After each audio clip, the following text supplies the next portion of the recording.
Welcome to the CBS Radio Mystery Theater Archives, the only YouTube channel which has the original classic episodes of the CBS Radio Mystery Theater in order with no ads.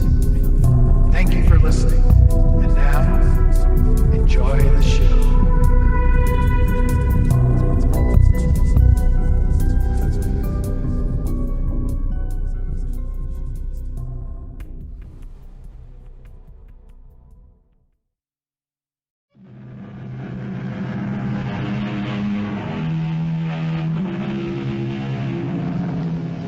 Come in. Welcome. I'm E.G. Marshall, curator of this curious collection of the mysterious and the macabre.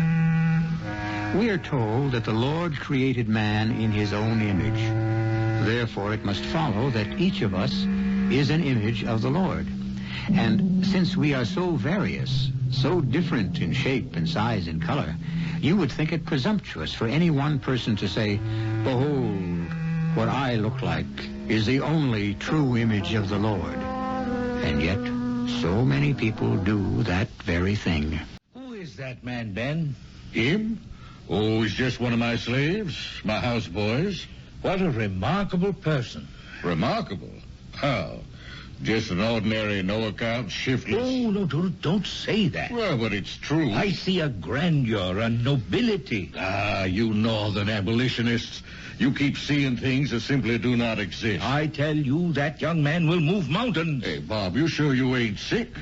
It's all that boy can do to move his own 2 feet. He will move mountains. That slave of yours has the power inside of him, the awful power.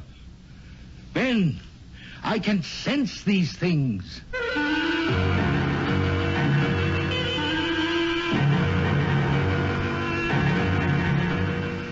Our mystery drama, The Black Whale, was written especially for the Mystery Theater by Sam Dann and stars Brock Peters. All men are created equal. However, some people have always considered themselves more equal than others. When our great republic was founded, there were some people who weren't even considered people. It had to do with the color of the skin. If yours was white, you were people. If your skin was black, you were a slave. You were nobody. Actually, a black person wasn't even considered a person, except for the purposes of government record keeping. And since the state was represented in Congress according to population, a slave was listed as 3/5 of a person. The year is 1820. We are in what is destined one day to become the state of Texas.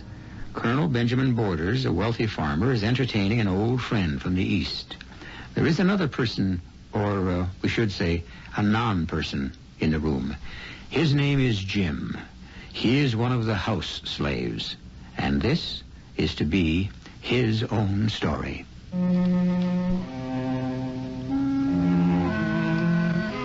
All about me, the conversation swirled and eddied. Mr. Robert Darcy was not one of the Colonel's usual visitors. He was a man of learning and great education. How I envied him.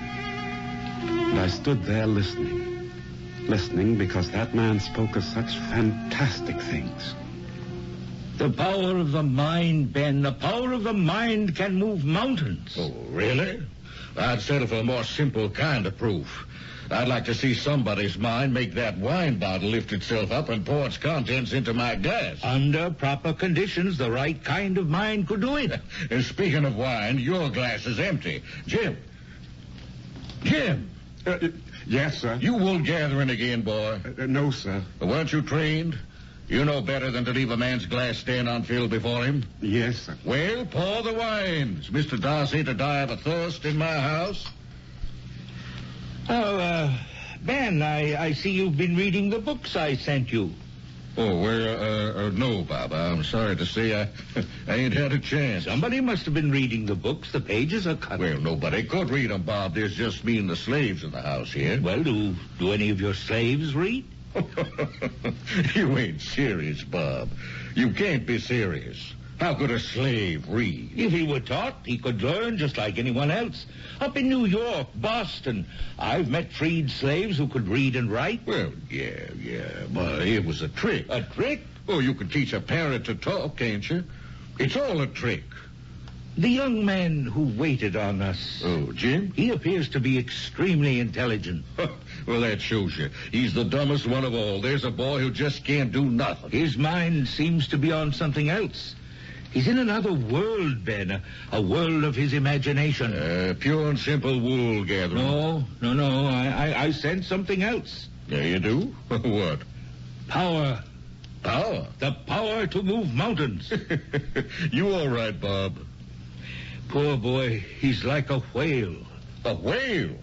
Now, how'd the whales ever get into this? There are those who claim the whale is the most intelligent living creature on Earth. You don't care who you call intelligent, do you, Bob?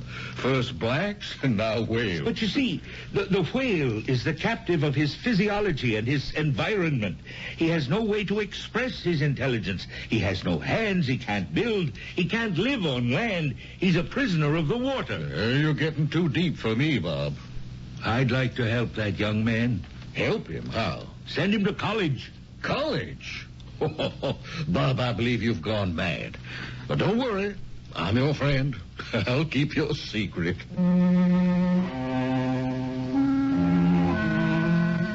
And so it went. The free and easy conversation. They disagreed on everything, but never lost their tempers. Never came to blows. What a wonderful way to be able to talk, and how wonderful also to have things to talk about.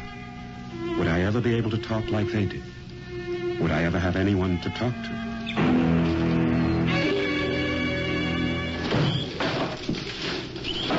Jim, Yes, sir. what are you doing? I'm supposed to cut wood for the fire. Why do you say that, Jim? Because Master say chop, and I'm supposed... I know you were ordered to do it, but you could just as easily say, I was supposed to cut wood for the fire. Well, Jim, Yes, sir. how did you learn to read? You can read, can't you, Jim? Don't be afraid of me. The Colonel has an excellent library, I know. I selected it for him. However, he has neither the time nor the inclination to read. But I know someone has been reading those books, Jim. Who? You? Yes, sir. I was right. I sensed it. There is something about the transference of thought. I knew you could read. Don't ask me how. It has to be miraculous. Who taught you to read? No one. Then how did you learn? It came to me.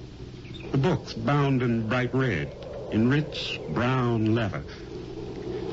Something, I don't know what, drew me to the books. Something seemed to say to me, come, Jim, come to the books. What was it, a voice? No.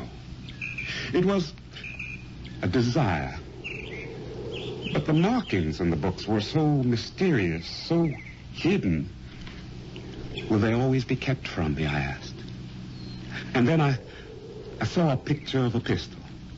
And there was the marking under it. And it was suddenly revealed to me, this must be the marking. This must be the sign that signifies a pistol. Then I understood.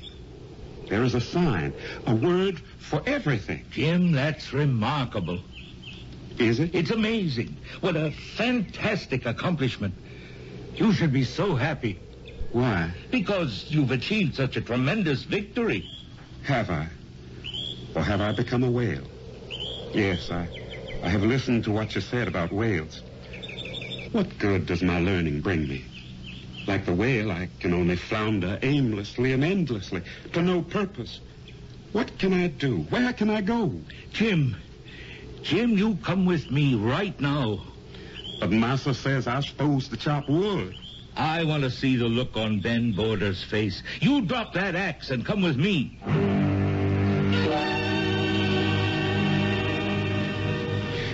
Once upon a time, the deep red berries of the mulberry tree were as white as snow. The change in color came about strangely and sadly.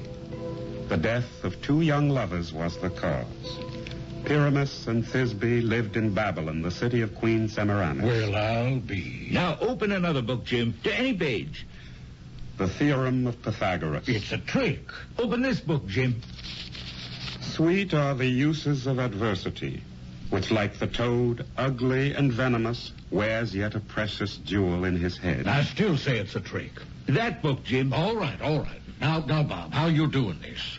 Doing what? I seen in a theater once a fellow was able to throw his voice and make you think that someone else was speaking. Oh, admit that you were wrong, Ben. About what? About a great many things. I still say it's some kind of trick.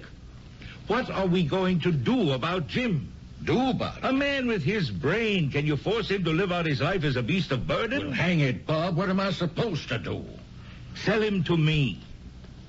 You mean you? A true blue dyed in the wool northern abolitionist like you? You'd own a slave? This is the time of great happenings. I want to buy him so I can take him north and set him free. Well, I ain't going to let you go puffing and preening among your northern friends about how to the goodness of your heart you spent $800 to give a poor black soul his freedom. You mean you won't sell him? No, I won't sell him. Why not? Because I'm an honest man. He ain't worth a nickel. His value's just gone all the way down to absolute zero. What are you talking about? His head's so full of pyramids and Thisbe and Pythagoras and I don't know who and what all. How's he going to chop cotton, a hoe corn, or wait on table? Take him for what he's worth now. Nothing.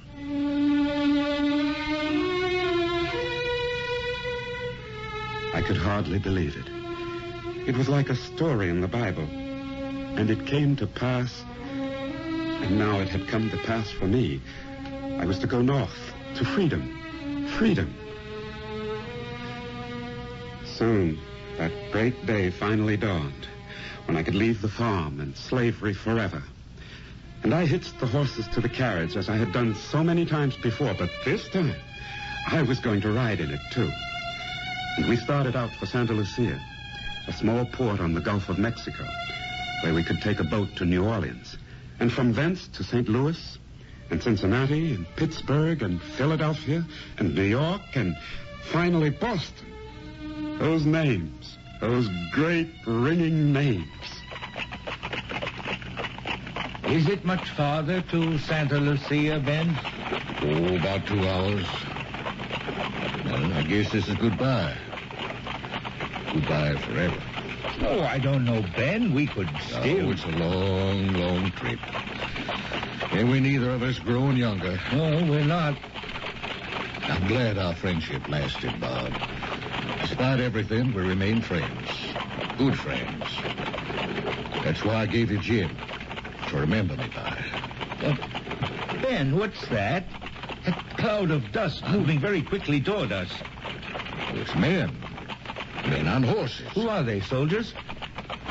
No, I'm afraid they look like bandits. Bandits? Yeah, the country's full of them. I didn't think they'd come so close to Santa Lucia. Well, what are we going to do? There's not much we can do, Bob. We can't outrun them. We can't outfight them. All we can do is wait. Oh! And we waited.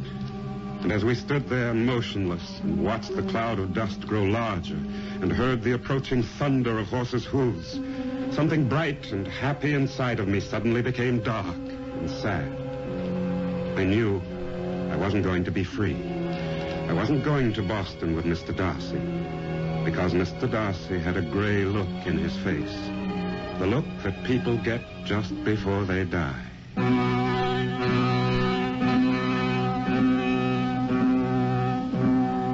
The look.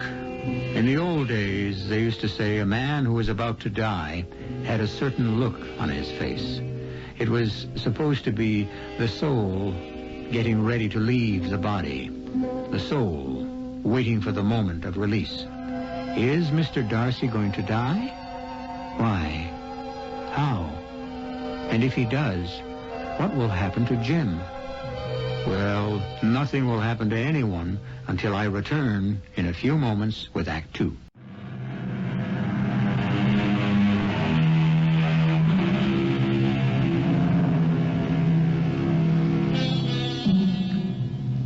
in Texas, long before Texas was a state in our Union, even before Texas was an independent republic. We're in the Texas that was still part of Mexico, a vast, wild country into which poured thousands of American settlers. And some of the wildness of this raw-boned country is about to erupt. Who are they, Ben? I recognize them now. It's Zalakane and his boys. Let me do all the talking. They only want money, so just do as you're told. Help to them! Well, Senor Zalakane, what can I do for I you? am not Senor Zalakane. I am now General Zalakane. Well, congratulations. Yes, we are revolutionists. We will overthrow the government one day. And so we would like you to contribute to the revolution. Well, do I have a choice, you bloody scoundrel? If you weren't such an old friend, I would cut your heart out. All your money into the hat. And your senor. Empty your pockets, Bob. And the watch. The watch? Si, senor, the watch. But the watch, it would have very little value to you, and it has a great deal of sentimental value to me. The watch. Sir, let me explain. Bob, don't argue with him. Give him the watch. But, Ben, Lisa gave me this before she died. The watch. Let me explain to you, sir, why I The cannot... watch. No, what? What are you, bloodthirsty animal?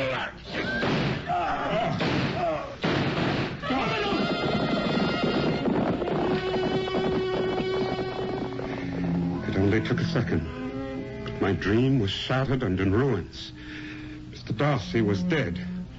Colonel Borders was lying on the ground unconscious with a bullet wound. Somehow I managed to get them both into the wagon, and I turned the team around and drove slowly home. Home. I had dared to dream of becoming an eagle. But in reality, I was still away. Several months went by, and finally, Colonel Borders recovered from his wound. But he wasn't the same. Something seemed to have left him. He never mentioned Mr. Darcy's name until one morning. Well, Jim, Yes, sir? where'd they bury Mr. Darcy? In Santa Lucia. Jim, what did Mr. Darcy do to you? Do to me, sir? Yeah, Jim. How'd he get you to read through all of the books? Well, what was the trick? Oh, it was no trick. Oh, I'll bet he hypnotized you. No, sir. I bet you don't even know what it all means. I have read the monograph published by F.A. Mesmer, who... That's enough. Colonel, please. You promised Mr. Darcy you'd set me free. I promised no such thing.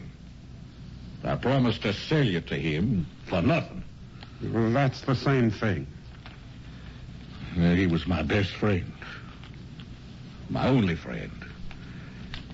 He'd want you to be free, and I'll see that you do go free, but not now. I can't do it now. Why? Why? You question me? You dare question me? I'll give you your answer with a horsewhip. Jim, is it true? Is what true? Is it true you can read and write? Yes. Then you gotta help me. Now, open up that chest with my papers in it. That's it. Now you're gonna have to take care of all that, because I can't seem to concentrate. The words, numbers, they just dance on the paper. You gotta help me, Jim. You gotta help me. It was the first time a white man had ever asked me to do something. I knew what it was to be told, but to be asked, that was something else. Something strange and new. I kept his records. I wrote his letters. And every day he became richer and richer. And every day I would ask him the same question. Colonel, when will you give me my freedom? Freedom? You promised me. Yeah. Well, It's my intention to give you your freedom. It's just that the time ain't ripe. You need it here. But, Colonel, Oh, Jim, you're getting treated right. Yes. All you want to eat? Well, Yes. nice clothes. You live here in the house. You got a comfortable bed and linen, just like me. You know, Jim, you must be the only black slave in the world who sleeps with bed sheets. But, Colonel, Now, that's something, Jim. That's something. The days went by, and I was getting no closer to freedom. The Colonel was thriving. With me to keep his records and watch his money, he was becoming wealthier by the month, and I still kept asking. All right, Jim. I'm going to call your bluff. Bluff? What'll you have if I set you free? Well? I'll have my freedom. Well, free to do what? Starve? No, I'll go north. How'll you get there? I can work my way. You'll be kidnapped by bounty hunters. I'll have my papers. They'll laugh in your face and tear 'em up. They'll sell you as a runaway slave. And some Louisiana or Mississippi cotton planter will work you to death in his fields. Well, you still want to be free? For the very first time, I felt fear crawling through me. What was this? Was I afraid? Afraid to be free? Well, maybe it wasn't fear. There were some very real advantages to my present condition. He was right. I had enough to eat, a comfortable home, and the work. It wasn't at all difficult, and there was a wonderful collection of books, and so I thought of the North and freedom, and it suddenly seemed so far away. And then I heard that sound. And to a slave, it's the most frightening and melancholy sound in the world. It was a coffle, a gang of slaves being marched along the road, an endless caravan which grows larger and smaller as some are bought, some are sold along the winding road of slavery that snakes through the South. I looked at the faces, the dull, staring eyes, the hopelessness, the resignation, and, of course, the ugly red welts of the whip. Well, Colonel, how are things this year? Oh, can't really complain, Mr. McClure. Got some prize merchandise here. No, not this time. Anything you want to sell? Nothing, really. Nothing at all? Tell me, Mr. McClure, what's the going rate for a slave who can read and write? You'd have to pay me to take him. Got any good field hands? No, none to spare. Soon they'll be worth their weight in gold. Well, Colonel, see you next time around. Luther, Tom, get him going. Everybody up. Let's go, move out. Well, there, Jim, but for the grace, go you. All it would take to make it happen would be for you to be kidnapped by an unscrupulous bounty hunter, and there are plenty of those. Well? But I'm not free. Who's free? What's this freedom you talk about so much? It's the freedom to starve and to freeze. Jim, you just don't know how lucky you are.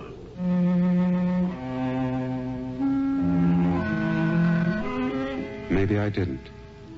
It was the very first time that kind of thought had ever stolen inside my head. We keep talking about being free. But if we were, where would we go? What could we do? What kind of work would I find to do? Freedom. It had always been a word that thrilled me. And now it frightened me. But one day, something frightened me even more. Jim. Yes, sir? You didn't give Mr. Darcy any meat. Mr. Darcy? Don't stand there looking like that. Colonel, Mr. Darcy isn't here. What are you saying, Jim? Ain't that Mr. Darcy sitting at the table big as life? Colonel, Mr. Darcy's dead. You lost your mind. What little bit of mind you ever had. You lost your mind.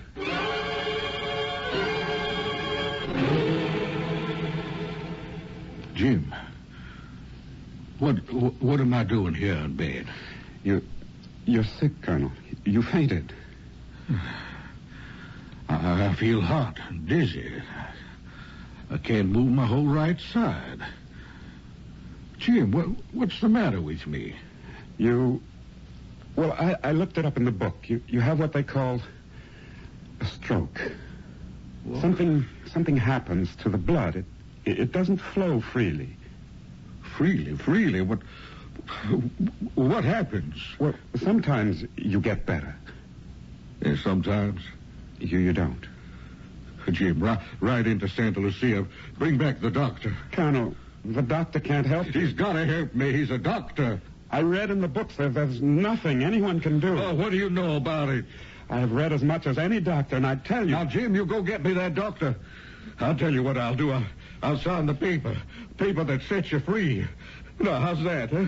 Here, bring in some paper and a pen and ink.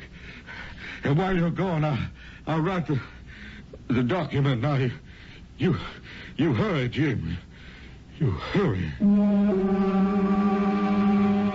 I galloped all the way to Santa Lucia and all the way back with the doctor. But we returned too late. He was dead. The colonel had died. And there was a sheet of paper clutched in his hand. But it was blank. Not a single word had been written in it.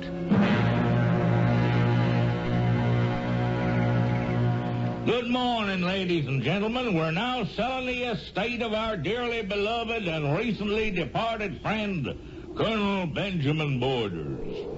And to begin with, we got us as prime a stock of living merchandise as there is in the entire state. I begin with Jim here. How old are you, boy? Cat's got his tongue. But he's a well-trained hard worker. Use him in the house, in the field. Look at them muscles. Now, will somebody open the bidding at $400? $750. Well, it's Mr. McClure. Yes, sir, it is. Ain't got time to waste with nickel and dimes bidding. I know what it's worth and what I can get, and I'm a busy man. I got $750. Do I hear another bid? Another bid. Well, then, you got yourself a bargain there, Mr. McClure. Come on, boy. Just down the road, I could see them. The coffle. The poor, wretched, terrified slaves in the coffle. In a few moments, I would be one of them. Yes, I had always been a slave from the moment of my birth. But this would be a kind of slavery I had never known before. This would be the naked and violent slavery I had dreamed of in my nightmares. And suddenly, I was no longer afraid of freedom. The colonel's horse, Jupiter, was standing nearby. Another piece of flesh, like me, waiting to be sold to the highest bidder. But a superb piece of flesh, the fastest in the county. Before anyone could realize what was taking place, I was on his back. Run, Jupiter! Run! Run like you never ran before! You're running for freedom!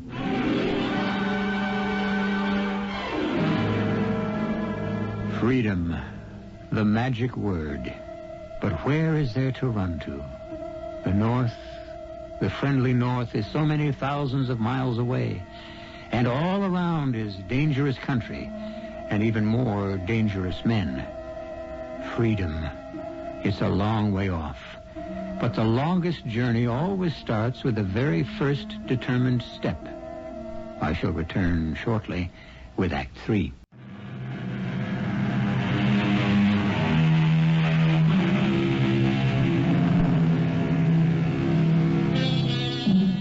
He's an extremely complex young man. His name is Jim. That's all. Just Jim. Black slaves had no family names. Actually, they had no family. In reality, they were nobody. They were nobody until they called attention to themselves. And they could only do that by breaking the established pattern of their lives. And Jim is doing that right now. He has just escaped. I see nobody caught him, Sheriff. Mr. McClure, he does have the fastest horse in all of Texas. He's my property. I paid for him. I expect you to return him to me. Oh, we'll get him. Why ain't you organizing a posse to ride him down? Well, now, be reasonable, Mr. McClure. I'm going to deputize a few good trackers, and they'll manage to come up with I him. want action. I'm entitled to the protection of the law.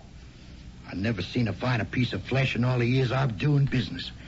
I gotta get him back. Freedom. This was freedom. This terrible wilderness where nothing could live, where the cruel sun broiled the body by day and a cold, lifeless moon froze the blood at night. No food, no water. And one morning, Jupiter disappeared. I don't know. I awoke and my horse was gone, and I knew that I was gone too. I was too weak to walk or even to worry. So I lay on the ground to wait for freedom. And suddenly, she was there, sitting on her horse. A woman, a white woman, pointing a rifle at me. And two men, black like me, slaves like me, were with her. Who are you, boy? What are you doing here? Where are you bound for? Freedom. Freedom. What was that? What are you saying? Let me dwell in freedom's house. You look like a runaway to me. Mose, Henry, get him up on his feet. We'll take him home and find out who he belongs to.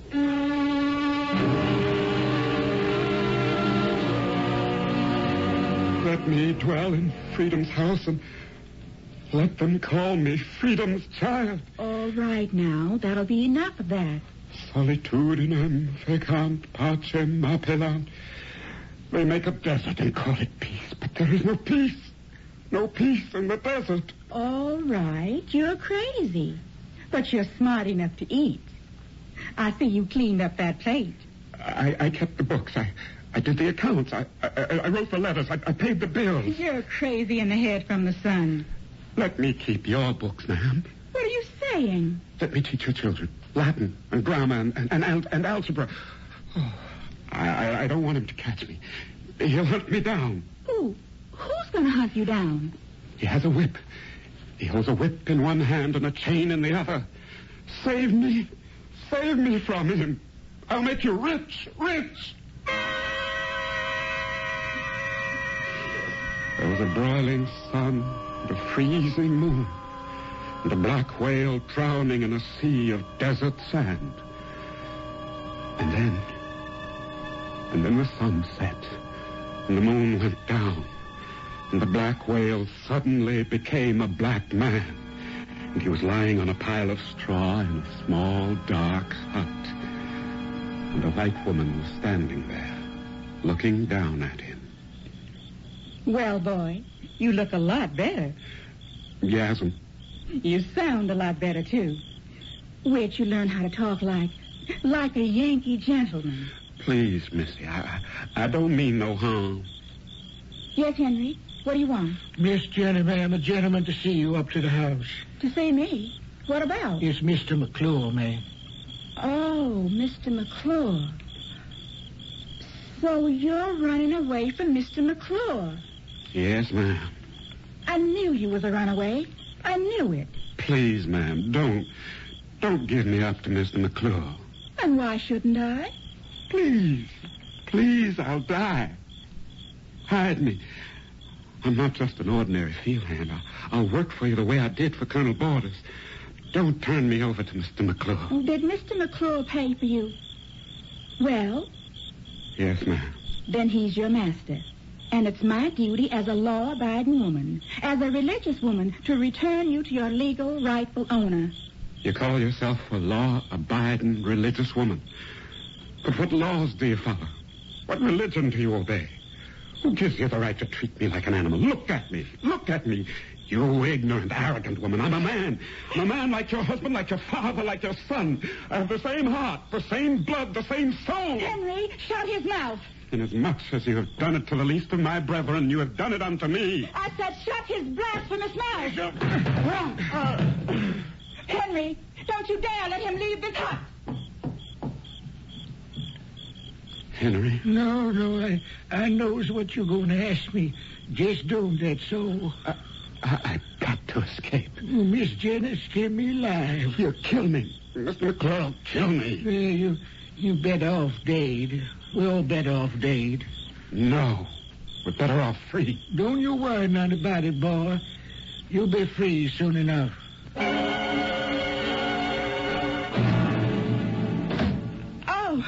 Oh, Mr. McClure. Morning, Miss Thompson. Got to run down a young buck. Lost him about a week ago. Kind of tall. No fat on him, but good muscles. Trailed him up into this vicinity. Was wondering if you might have seen him. Run away? No. I haven't heard anything. Well, I'm much obliged to you, Miss Thompson. I hope you find him. Oh, I'll find him. If I have to spend every penny I got in the rest of my life, I'll find him.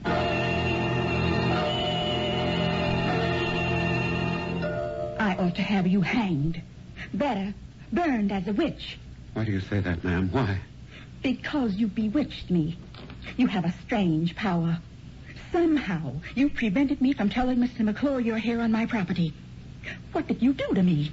I did nothing.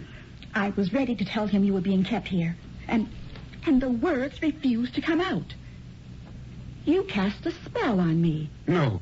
You say you're a law-abiding woman, a religious woman. And I've been one all my life, until today. That's why you saved me from slavery. It's true. Something said to you, save him, deliver him from slavery. Oh. Whatever. However, that's what I done. Well, now you're free. Get going. What did you say? You're free. Go. Go? Where? Go to your freedom. Well, go on, get. No, don't make me go out there. Not into that desert. You want to be free, don't you? Let me stay here with you. I'll make you rich. Oh, shut up. Henry, he can still help you in the fields. We'll keep him. Please believe me, ma'am. Get him another shirt and a hat and set him to plowing. Yes, Miss Jenny, ma'am. And you mind Henry now. What's your name? Jim. Is you saying the truth, Jim? Can you read and write? Do you know all them other things? Yes, it's the truth. Then go away. Go away from here. What are you talking about? You gotta go to freedom. Freedom? What do you know about it? I knows one thing. You free now. Yeah, free. You ain't in the dark like all the rest of us. You read, you write, you can make things. You can talk. You can't stay here, die here for nothing. I don't want to go. I'm afraid. And what good are you? Go be somebody. Get. No, not now. Mr. McClure's out there. Mr. McClure always be out there. Look, I'll get a bag with meat and bread and water and a horse. Come with me, Henry. No. I ain't free. Not yet. Maybe never. But you get. I'll need more than food and water and a horse for my freedom, Henry. I'll need that rifle.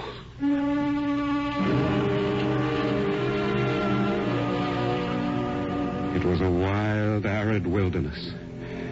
And I didn't know where it ended, but I knew that I must keep going north. I was no longer running to freedom. I had freedom.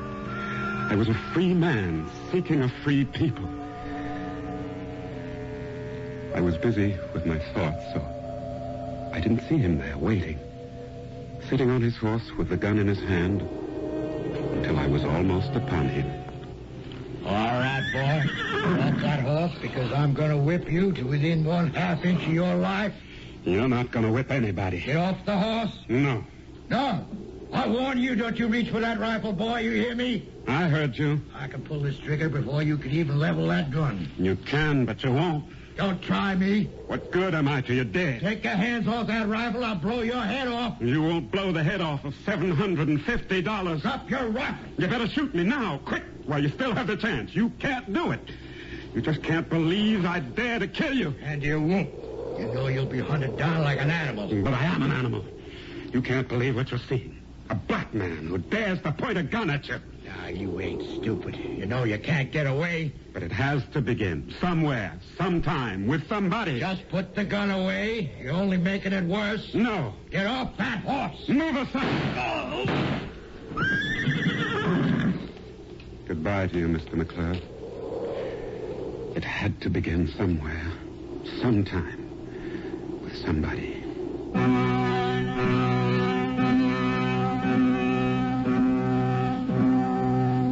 And where Jim went, and whether or not he survived the hardships and the dangers of the wilderness, must remain a mystery. And we tell this story during these times when our minds are concerned with the birth of freedom in our country, to take the measure of how far we have come, and perhaps to consider how far we have yet to go. I shall be back in a few moments.